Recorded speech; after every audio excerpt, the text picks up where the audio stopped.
Well, welcome everybody. So our chat today is recession or depression, why what happens next matters. And I'd like to use chat a little bit more often than we have in the past. If, there's Garth.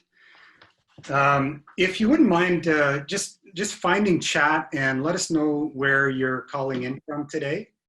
And we've got, I think, mostly people from BC, Ontario, and Alberta. But if you put that into chat, then people will have a better perspective. And last week, and Claude put it up on the resource page, we shared books we were reading. If you're still reading the same book, don't, but if you didn't get an opportunity, or if there's another book that you'd like to recommend, that was tremendously beneficial. Tom Beyer, you read a book, I don't know if you knew this, but it was called The Mystery of Capital, that you shared some time ago. I found that fascinating and well worth reading. So if any of you have a book you'd like to share, please enter it in the chat, and then Claude will get links for that on the resource page. And as always, our objectives are just to freely share connections, to share ideas, and to share resources. I know almost everyone on this call, and every one of you has earned your place here because you are an active and effective investor. By the way, what I'm gonna do is I'm gonna mute everybody, and then later on I'll let you control your own microphone. I'm gonna put my. Well, do you want to mute everybody for me? Thanks.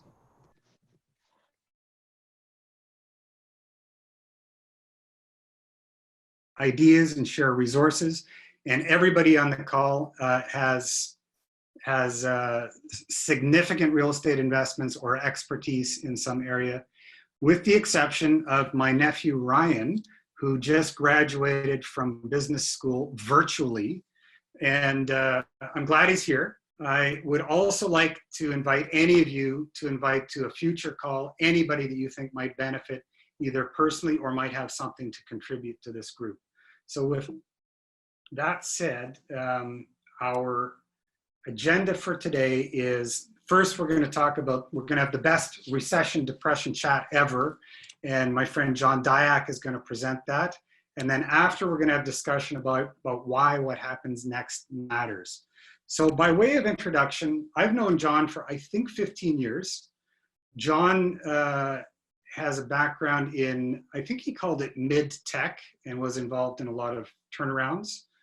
Some of them successful, some more challenging than others, I imagine.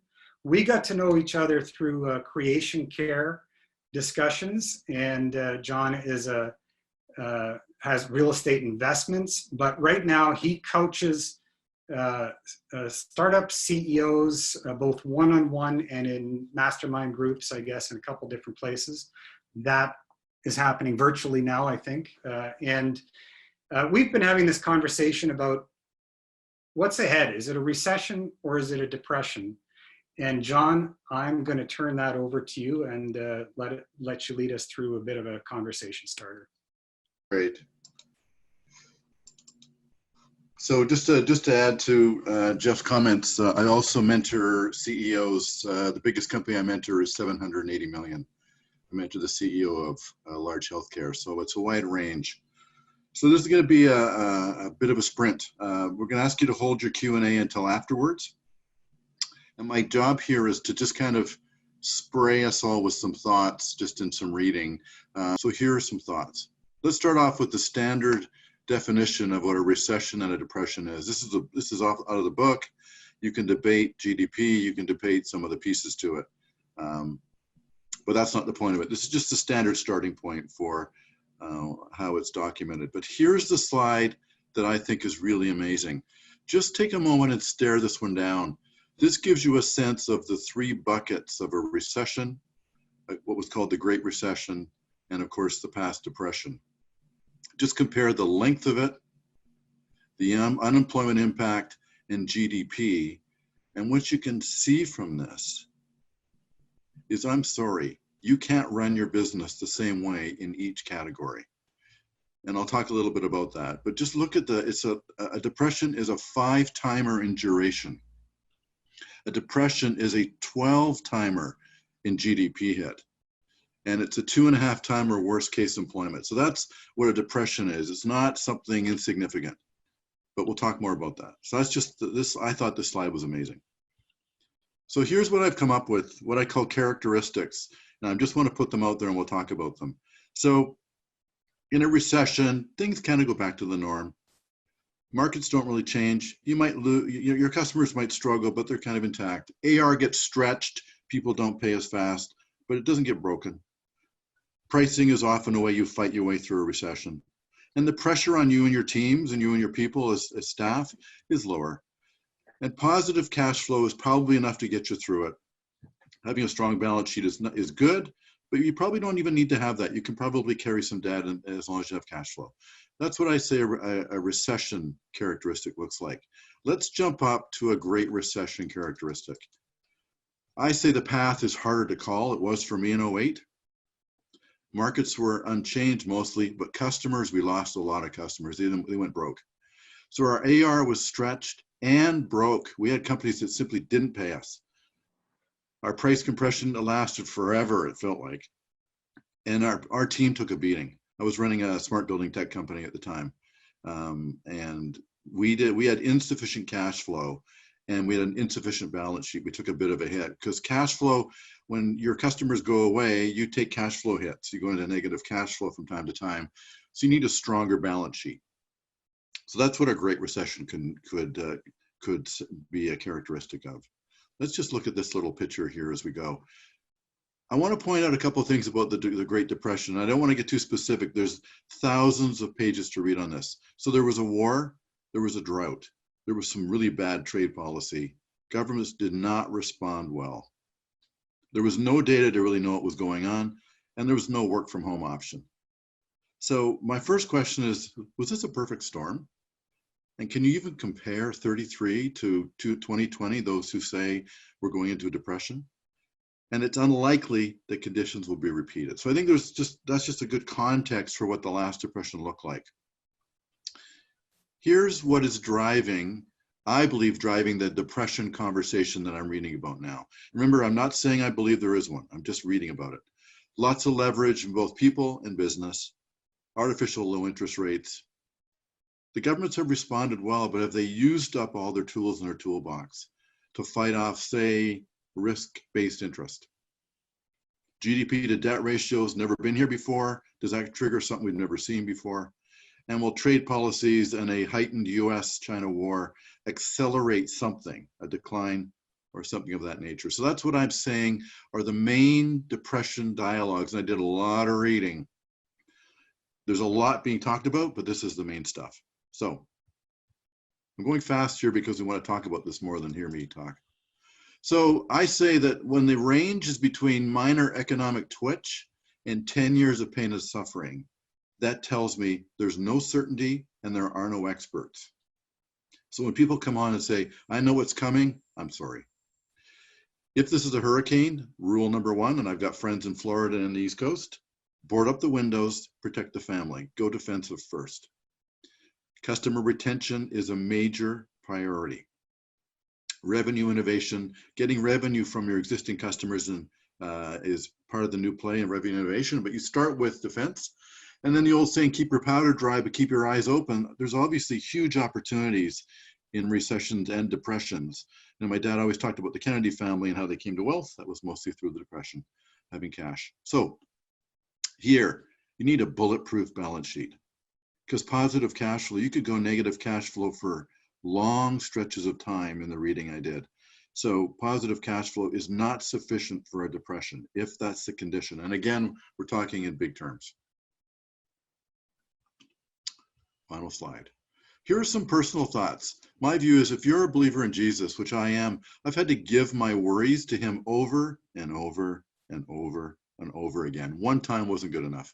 So that's the first thought. I talked to my mental health expert, and he said, if you're binging on anything in this environment, that's a significant well-being flag. And he is seeing binging on lots of things. Forcing quiet time into your calendar. It is really important to notice that everything is heightened.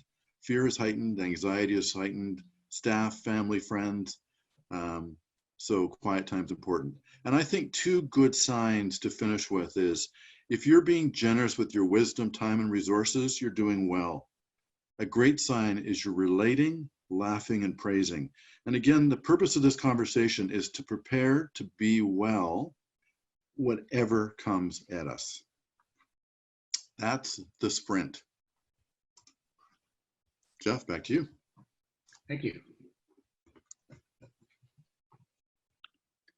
So we really want to hear from everybody on this. And I'm just, give me a second just to move some people around on my screen here so that I can see you all while we're doing this. Okay, and we'll go back here. So we want to thank you, John. That was extremely thought-provoking. What happens next? So there's 20 some odd people on this call, 24 people on this call. There's a lot of wisdom out there. I've prepared 5 slides to prompt conversation, but what I'm going to do, if it's okay with you, I will unmute everybody and let you control your own microphones. So as we do this, if you want to speak, just unmute your phone and speak. If it gets to be too much, you can use the raise hand or use chat, and Claude, you're going to monitor that for me as well. So I'm going to go ahead. Everybody's unmuted. Thank you. Mute yourselves if you want to. I think I'll stay here. Does anybody have anything they want to address based on what John said right off the bat? Just go ahead and go ahead, Blaine. I see you actually physically raising your hand. That works too. Good morning. One of the items that I'm working with right now is I do want to free up some cash, and I'm looking at remortgaging some existing properties to get that cash out. And I'm just looking at timing around that. When is the best time to capture some of that or free up some of that? So that's something that's on my mind these days. Go for it, Garth. Earlier rather than later. As we go along in this, financial pressures on the banks are mounting, and they will begin to, and have begun already, to dial back their lending, make their lending criteria tougher, dial back loan to values, etc. So if you have a plan to do some refinancing, do it sooner than later. Good advice. Thank you. And I want to, sorry, it's Chris Davies. I want to add a little comment there too, that I'm a commercial real estate broker. We have a really good business broker team here too. And even before COVID hit, we were seeing a lot of Alberta focused, in particular, lender pullbacks. The most helpful comment I got from all those discussions is that particular lenders don't care about you, but if you have a relationship with someone, follow that person. And I think we're going to hit a time where there's a lot of movement all over the place. If the bank, I have a guy at People's Trust that I love to death. If he went anywhere else, my business would follow him. I don't care about the company because they don't care about me. Follow the people, and they will, they have a reason to invest in your relationship and your business too.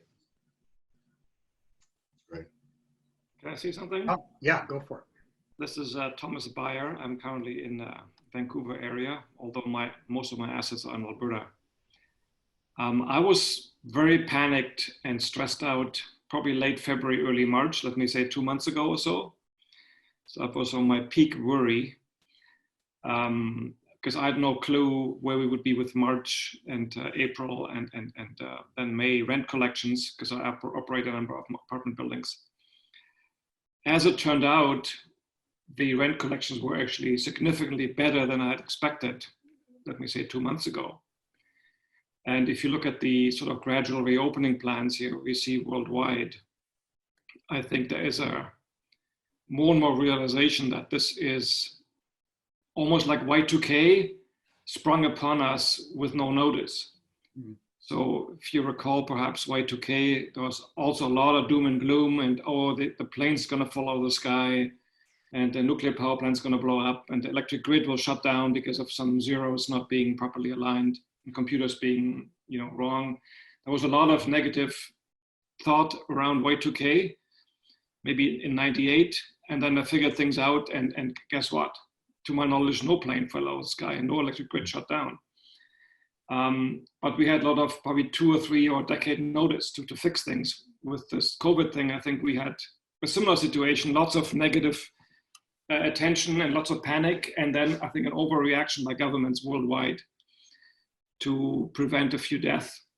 And as numbers come out now over the next, or have come out the last few weeks and will come out over the next few weeks, I think people realize it's actually not as bad as we had thought maybe 2 months ago, that yes, there will be death, and yes, there'll be a concentration in old folks' homes, maybe meatpacking plants, and there's a chance, higher that you get infected in a large gathering with sweaty people in a discotheque or a football stadium, and those events might be postponed for a while. But I think overall people realize this will get better much faster than expected.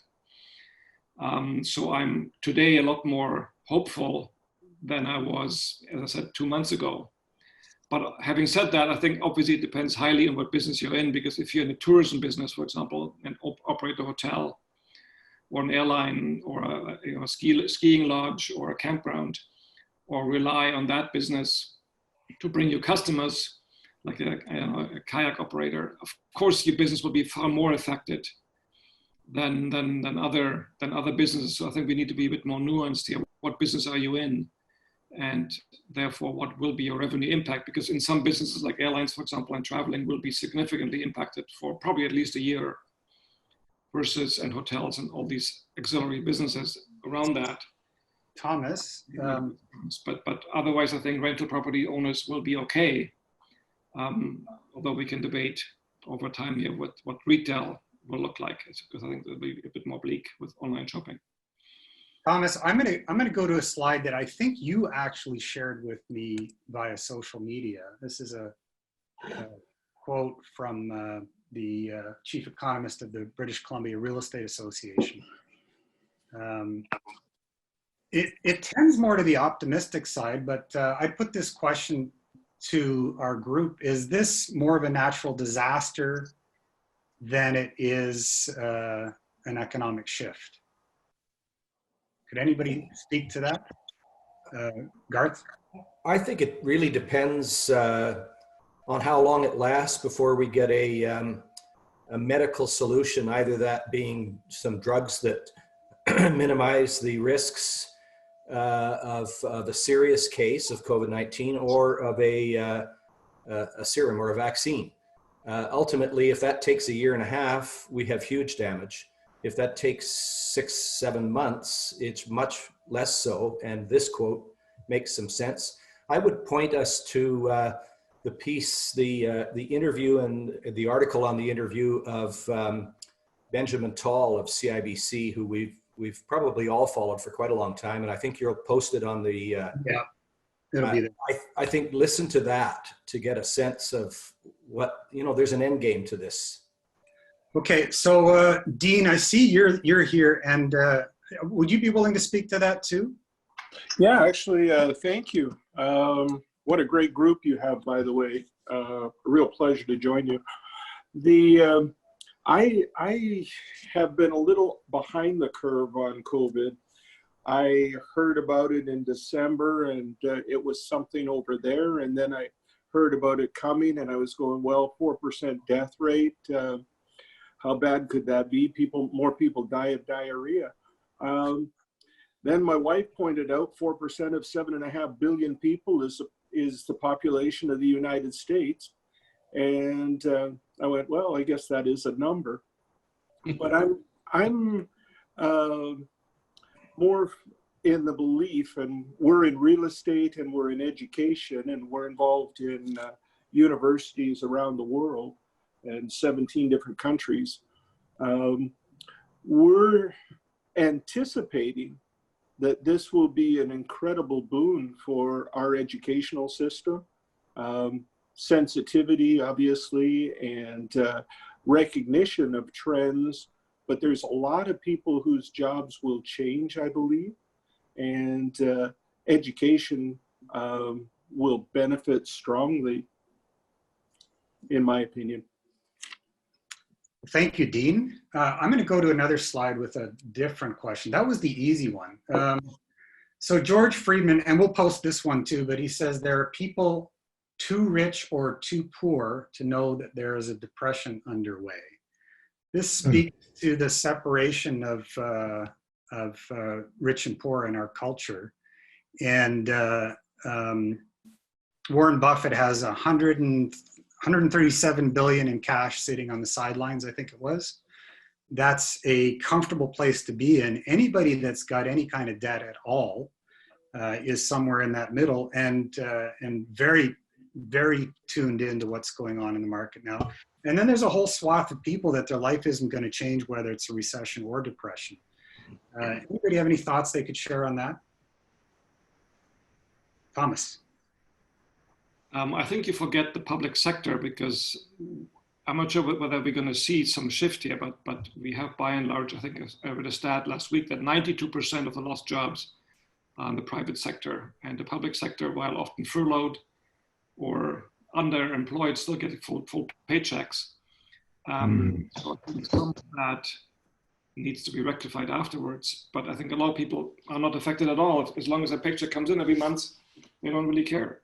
Yeah. Sit at home, work from home, it doesn't affect them at all. So I think there is certainly a large group of middle-class people, let's call them, and they're in the public sector by and large, or large corporations like BC Hydro or larger utility firms which don't lay off people by and large, which are also unaffected and have very safe jobs and have fairly good salaries and big benefits. So I think that recognition is coming to the forefront to me, and that the unemployment is by and large skewed towards the lower middle class, people who currently work in warehousing or retail or the food sector or the hotel sector as employees. They are really heavily affected.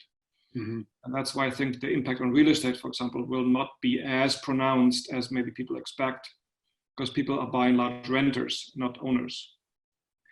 See, on that comment, and maybe to segue off what Dean was saying earlier, I work in the technology sector, and now that such a large amount of the workforce is working remotely, and I've tried to do that, but everybody wasn't tied in the same way. But now we've been forced into this virtual world, remote networking, that many companies are saying, hey, I don't need all this high-priced commercial real estate downtown if a certain segment of my workforce can work remotely. And now there's some talk about the commercial real estate market, especially around those workers who can work remotely, that this is going to be a big impact on the workforce, and because of that, the commercial and office space, the way we're seeing it going forward. So that's another part that I'm watching and wondering where we're going. This next quote is from Harry Truman. It's super simple on its surface, but it's a recession when your neighbor loses his job. It's a depression when you lose yours. And there's a third part to that, which is, and once it's called a recovery, once Justin Trudeau loses his job. Like it. Okay. I'm going to move to another slide here. I don't know how many people follow Jim Rickards. He's an outspoken economist. He's written he's written 4 books since 2008. I think I've read all of them. I can remember one of the titles is The Death of Money, and another is Currency Wars. He's well worth he's well worth following. He believes that you should have a portion of your net worth in gold. He says about 10%. And he's saying that a new survey out of the US, and this is just like 2-3 weeks ago, shows that of the IRS stimulus checks, 38% added to savings, 26% paid off debt, 18% plan to spend but haven't yet. And he says there's no stimulus to the stimulus. It's a classic liquidity trap, and without velocity in the economy, or there is no economy. So psychology and not money supply rules. Are we in a liquidity trap? I know that's the US, but Canada is very similar. Jeff, it's Mark. I forgive my ignorance, but what is a liquidity trap? That the money isn't moving, I think is what he's saying here. Like the article would shed more light to that, but what he's saying is there's been money paid out, but if it's not moving, then the economy doesn't get restarted. I would think, based on, simply my experience as a landlord and as a Canadian landlord compared to my American friends, how few tenants didn't pay rent in the US is far more significant because we're too Canadian. I think that we have even a more severe liquidity trap here, that we're, I think, as a nation, more inclined to be cautious with it. And I've seen only limited information. I think that too, when we're looking at when those funds come back out, I think they're a lot more likely to be applied locally when we're talking about consumer spending, to be applied locally here. I mean, for Mother's Day, we went and, bought food. I went to a local Asian restaurant and my kids wanted Pizza 73. So that's what we did, but they're all local. We're not buying crap on Amazon. We're not buying from box stores in general. So I think that while we're more likely to keep stimulus funds stashed away for a rainy day, I think when it does come out of our pockets, we're going to spend it locally in a way that, our American compatriots are not going to mess around with. Okay. Anybody? Jeff, I wonder then, this 18% is what he hasn't covered here to get to 100%. So is that what you would say is the liquidity, that it went into goods and services immediately? And then what, because I think the goods and services that you purchase is the liquidity, the liquid part, correct? I believe so. Yeah. So going into savings, what's that used for? That's so somebody can lend money for investments, the financial institutions. If you're paying off debt, then you're going to be able to get more debt. So I'm not just sure that when he means liquidity, it's not immediately put in, but it is going in eventually. So Wayne, you're old enough to remember savings accounts. I do. Hilliard Macbeth posted something, I think just last week, and it's going to be on the resource page, but like he showed one of those passbooks where people would have savings accounts. Nobody saves anymore. They buy on credit.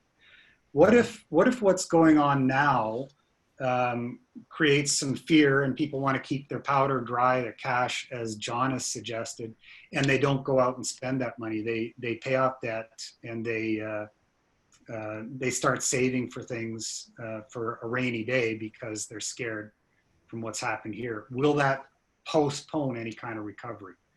Well, then Jim Rickards is right, because that's about the velocity of money, which is how quickly is money moving around within the economy. And if it's being saved, it's not moving around in the economy. Even if it's being invested in equity markets, that's not moving the money around in the economy. Okay, I'm gonna move to another slide and take it up a level here. I see my father, Gennady Gunther, is on the line. I'm going to ask you to speak to this. If I don't see you, but if you're still hearing me and you can turn your microphone on towards the end of this slide, I'd like you to tell us about what it was like growing up at a time when there was a shift going on, and you'll see why in a second. So Ray Dalio, Jim Huth, who was on the line 3 weeks ago, shared a video interview that you can find on YouTube that's on our resource page from Ray Dalio, who's a billionaire founder of Bridgewater Investments, I believe it is. And in that, he shared 4 things that drive an economy, lifestyle, and wealth. Number 1 is productivity through innovation. So he says it's not very volatile. It's 1 to 3%, but we're very creative and we solve our way out of problems. And that's something that goes on and on. Number 2 is the short-term debt cycle. short-term debt cycle, he says, every 8 to 10 years. That's recession and expansion. And then he says number 3 is the long-term debt cycle, which is new money and credit. So he says 50 to 75 years. And he lands on this is where we are. So I have one more point from Ray, and then if my dad could share what it was like around 1945 when his mother gave him some money to spend, that would be helpful, because Dalio says that that's when a new world order came in with new money and new credit. The 4th thing he says is politics, and that's how we deal with one another. Dalio says that's internal, so that's the wealth gap that we talked about earlier, the rich and the poor and what's in between. How do we work to resolve that? And then externally is between countries. So we haven't even gotten into international, but what's going on between China and the US right now could come out very interesting at the end of this. So my father and my mother celebrated their 60th wedding anniversary last Thursday. Yeah, that's nice. And Congratulations. That's nice, yeah. my father is a successful businessman and a dentist, but he's retired many years now. And Dad, would you share that story of when your mother gave you some money and how that might inform your thinking today?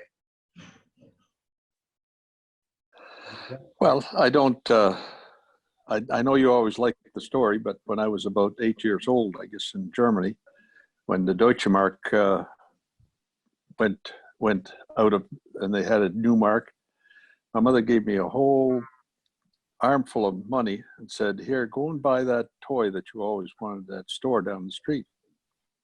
So I took the money and went down the store, and I had something in mind. It was maybe a metal sled. Of course, that was not available. There was some cutout wooden toy that I was not at all interested in. So the money became immediately worthless.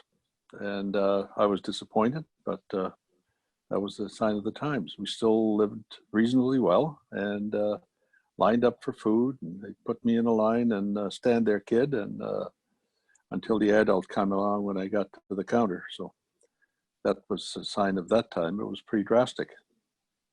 How does that inform your thinking today? Where do you land on what we can expect in the next 3 to 5 years?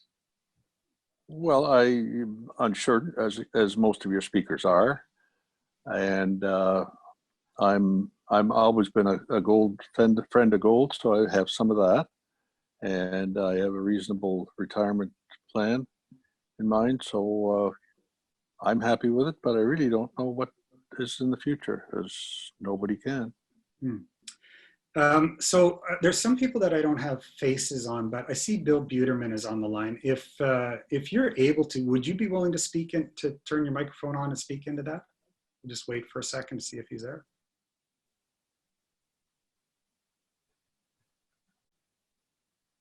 Nope. Okay. Does anybody else have anything they'd like to add? And then John, maybe we'll go back to you for some closing comments. And well, is John's presentation going to be available after this session? yeah, we'll post this tomorrow, and Claude will make sure you get a link to that. Hi, Jeff, it's Gord. Hey, Gord. One of the concerns I have is the significant expansion of the socialist movement among the millennials, and the governments that are left-leaning tend to be rubbing their hands at this moment. And how do we escape the trap that we're in terms of the power of the left movement, and to get people believing in the entrepreneurial spirit that we need to have created in order to dig us out of the hole that we've dug.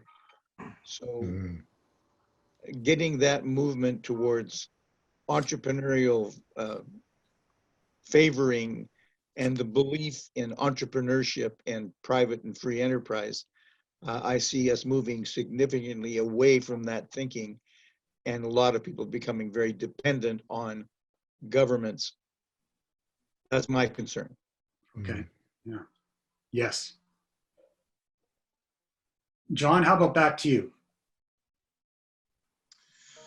I think when I look at so I too kind of woke up in early February with this kind of stunned look on my face. I looked in the mirror and thought, wow, I feel different about what's coming. And the purpose of the document and the process here is to get us comfortable with language we're not very familiar with. In other words, I think to be a good household leader, to be a good citizen, to be a good investor, you have to be comfortable with looking at straight in the face. As a former CEO, if you can't stare down what you're afraid of, then you don't make a very good CEO.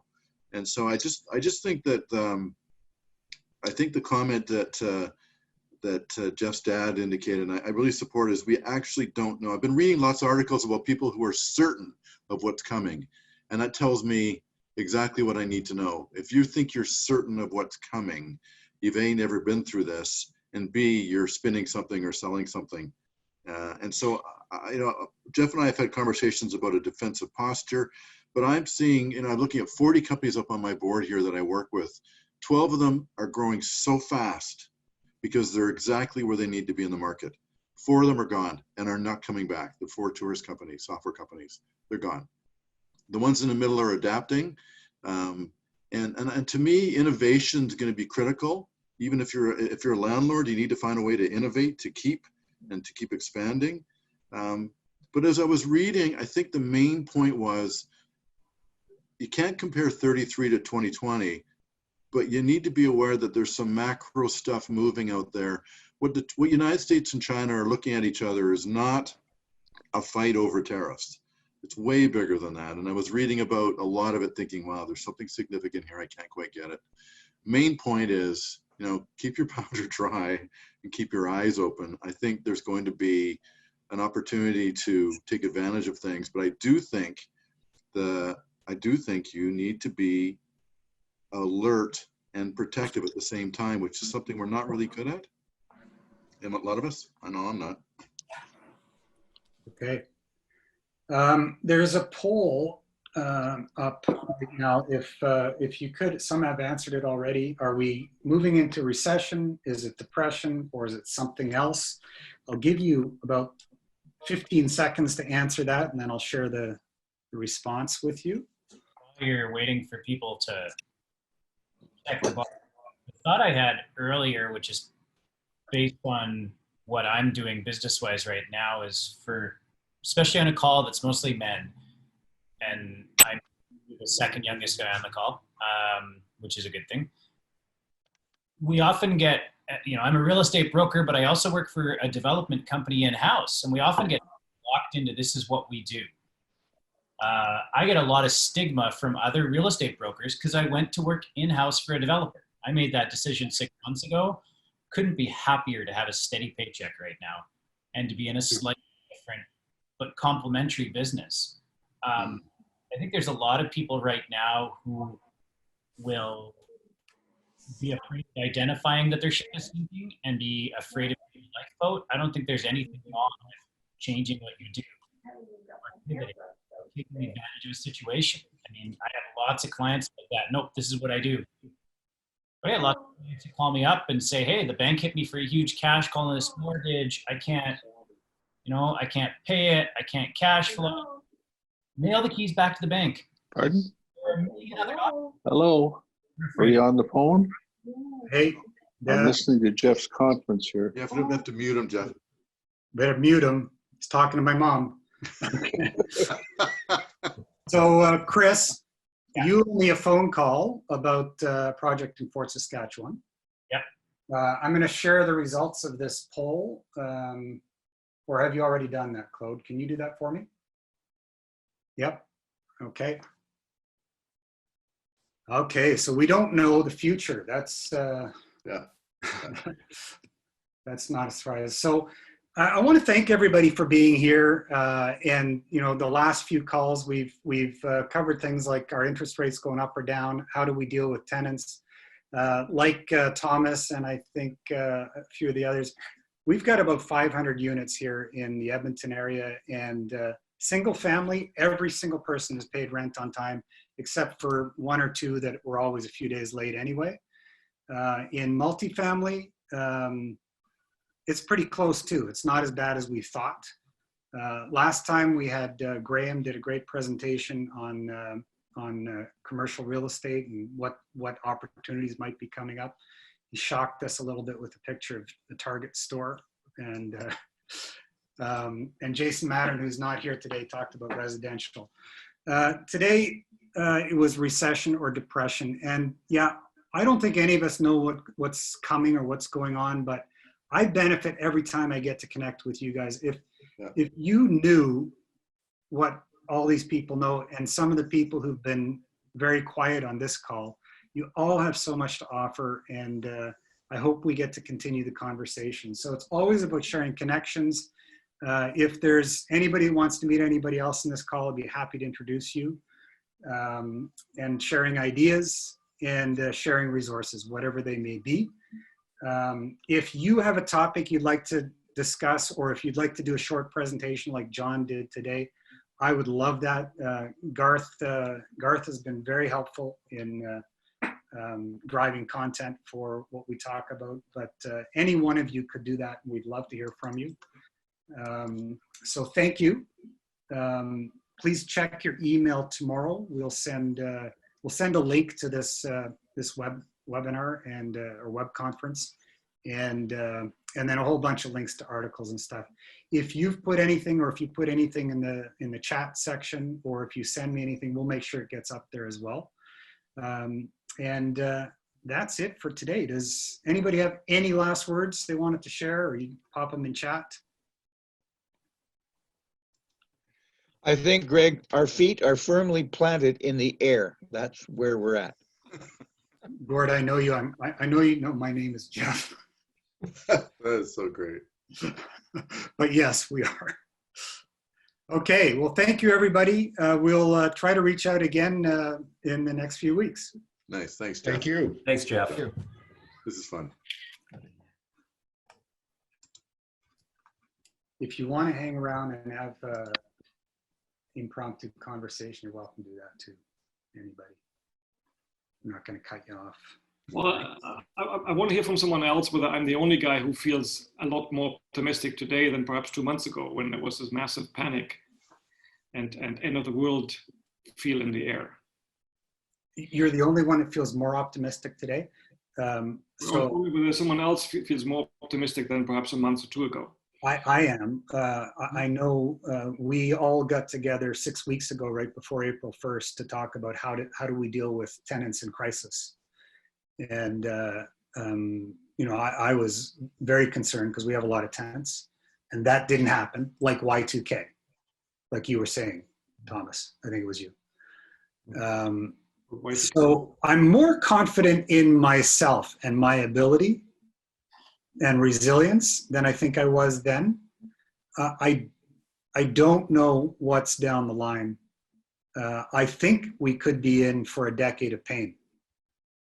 I do. I think our lives might be very different. I hope I'm wrong, but I have more confidence in my ability to gather good people around me and find solutions. So on the resilience side, that's my response. Wayne Webster owns a lot of student accommodation. Are people going back to school in the fall?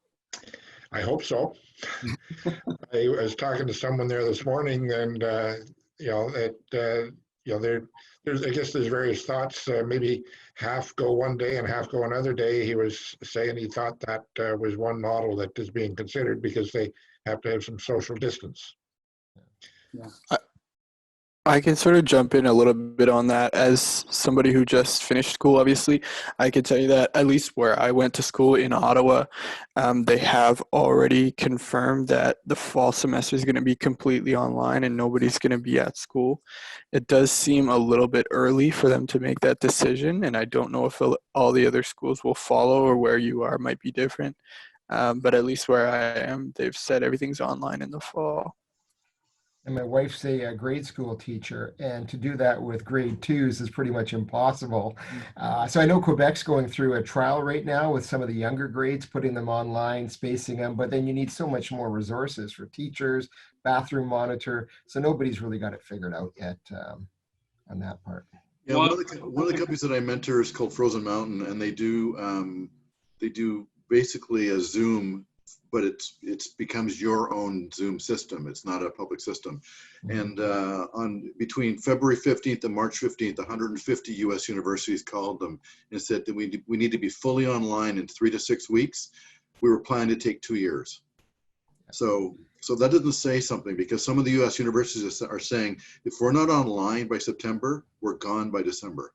Yeah, and that's true. And I've gone through online learning, and there's a lot of advantages. And I think we're going through a new bubble, almost not quite like the Y2K, but we're going through this transition where we're going to utilize technology differently. And there's unexpected, but there's something happening to the way we do business that we're going to find out more in the next 6 months. And I was just that's a comment. Your poll said, recession versus depression. That's only 2 options.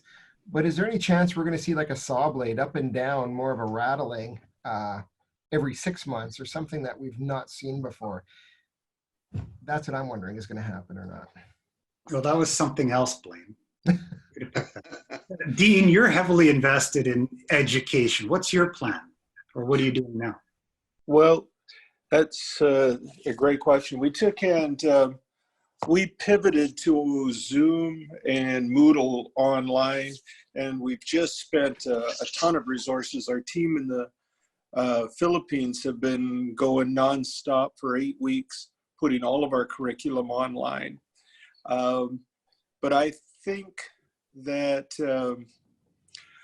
in the current situation and the current tools that we have for online are sadly lacking. I've always said the guy who should have built online education is EA Sports, because they create immersive environments that allow social integration. And people go to school for the support of the peers, for the the encouragement of the instructor. There's 5% of our students that really were just in the way between them and getting their certification so that they can go to work. But there's a large percentage of our students that need that support. Right now, we're just putting together a $250 million fund to go and buy universities that have been affected by this, simply because we see that education is not only going to be important. The only question mark for us is we currently have about 24,000 students in Canada, and then we have another group of students that are at our international schools. And the question is, if nobody can travel, then you're really on a domestic market, and that would be a little bit of a left turn in the business. Does that help at all, Jeff? Yeah, it does. The other thing I think people go to school for is to meet their wife. And I have 2 master's degrees, but I have no undergrad, so I never figured that one out. Dean, I think you and John wanted to meet at one time. Did you ever connect? John Dyack and Dean? I think we connected, but we didn't get it done. No. Okay. Oh, well, we have to do that sometime, sir. We do. Yeah. I really enjoyed your presentation. I really enjoyed reading about it. It was, because one of the things I joked about was binging. Is one of my companies I mentor is called Starting Minds. They're a mental health software company, and they're noticing that binging has become the new flag of trouble. And so I don't binge, but I did a lot of reading. If you're reading with a purpose, you don't get emotionally sucked into the vacuum. So I was reading hard left and hard right stuff, and there was a couple of times I had to get up and walk away from my computer on both sides, right? But what I got was just the lack of the certainty that was unfounded. Who said we were standing in the air, right? Like some people are saying, you know what, I'm certain what you have to do with your money. And I'm thinking, how can you even say that? That is insanity, right? So it was fun to read. Mother's Day is an introspective kind of time where you hug and appreciate the family just a little bit. And one of the comments that I made to my wife was, I'm so glad this happened at this point in our lives rather than when I was first trying to build our lives, because I feel quite comfortable that it may be a distraction, and it may be, and terrible things are happening. But fortunately, in my bubble, they don't seem to have found me yet. So Dean, you or others, what advice would you have for a guy Ryan's age? Yeah. Just graduated from university. Still, Oh, are you interviewing, Ryan? My thought is, when you just come out of university and when you're in your 20s and 30s, the world is a spectacular place, because while I'm wise, I don't have the energy of youth. And the magic that unfolds. I was quoted once as saying to a vice president of a very large computer company where I was just a junior guy, and he threw out to the group, "What do you think of change?" And everybody in the group, we're a $5 billion company at the time, back when $1 billion bought you more than a bridge. Right. And the thing was, everybody was, "Oh, that's bad. Oh, that's a challenge. You gotta be defensive, da da da da." I said, for us, we're starting out.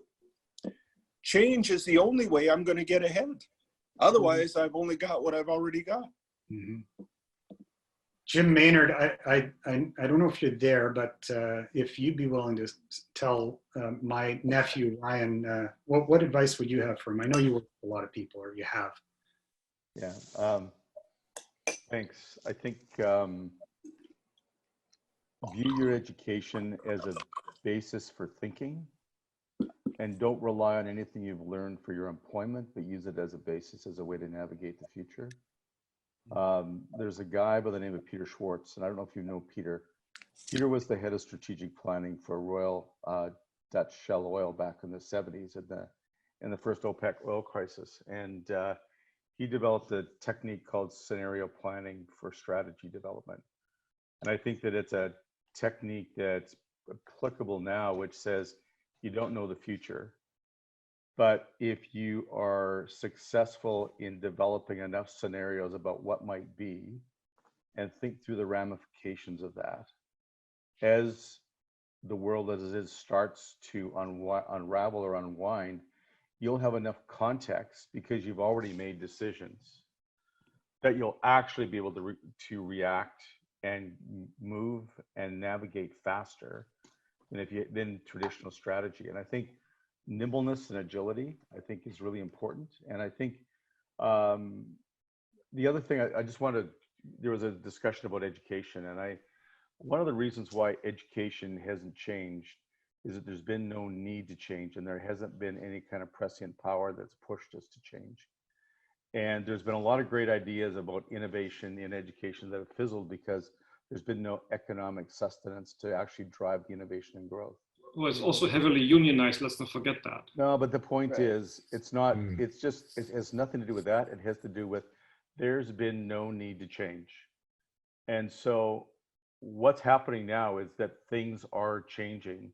People need to be educated. And I think what you'll see is you're going to see a whole cycle of innovation. And I would say, don't look in the rearview mirror. To my clients, I say, you need to look ahead.